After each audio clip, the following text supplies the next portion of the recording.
വിവാദങ്ങൾക്കിടെ നിർണായക LDF യോഗം ഇന്ന്. ADGP RSS കൂടിക്കാഴ്ച അടക്കമുള്ള വിഷയങ്ങൾ ചർച്ചയാകും. ADGPയെ മാറ്റണമെന്ന ആവശ്യം ഉന്നയിക്കാൻ CPI. വിവാദത്തിൽ മുഖ്യമന്ത്രി മറുപടി നൽകിയേക്കും. TP രാമകൃഷ്ണൻ കൺവീനറായ ശേഷമുള്ള ആദ്യ LDF യോഗം. പോലീസ് തലപ്പത്ത് അഴിച്ചുപണിയുമായി സർക്കാർ. PV അൻവർ MLA ആരോപണത്തിൽ ഉൾപ്പെട്ട പോലീസ് ഉദ്യോഗസ്ഥർക്ക് മാറ്റം. ക്രമസമാധാന ചുമതലയുള്ള ADGP MR അജിത് കുമാറിനെ തൊടാതെ സർക്കാർ. ആലപ്പുഴ കലവൂരിൽ വയോധികയെ കൊന്നു കുഴിച്ചുമൂടിയത് ആസൂത്രിതമായെന്ന് പോലീസ്. സുഭദ്ര കൊല്ലപ്പെടും മുൻപേ വീടിന് പിൻവശത്ത് കുഴിയെടുത്തു. പ്രതികളെ തിരഞ്ഞ അന്വേഷണ സംഘം ഉടുപ്പിയിൽ. കൊല്ലപ്പെട്ട സുഭദ്രയുടെ പോസ്റ്റ്മോർട്ടം ഇന്ന്.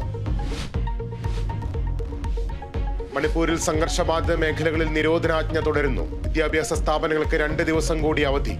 ഇന്റർനെറ്റ് നിരോധനം 5 ദിവസം കൂടി നീട്ടി. 2 ആഴ്ചക്കിടെ മണിപ്പൂരിൽ കൊല്ലപ്പെട്ടത് 11 പേർ. ലോകകപ്പ് യോഗ്യതാ മത്സരത്തിൽ അർജന്റീനയ്ക്ക് തോൽവി. അർജന്റീനയ്ക്കെതിരെ കൊളംബിയയുടെ ജയം 1-2 ഗോളുകൾക്ക്. ജയത്തോടെ 16 പോയിന്റുമായി കൊളംബിയ 2ാം സ്ഥാനത്ത്.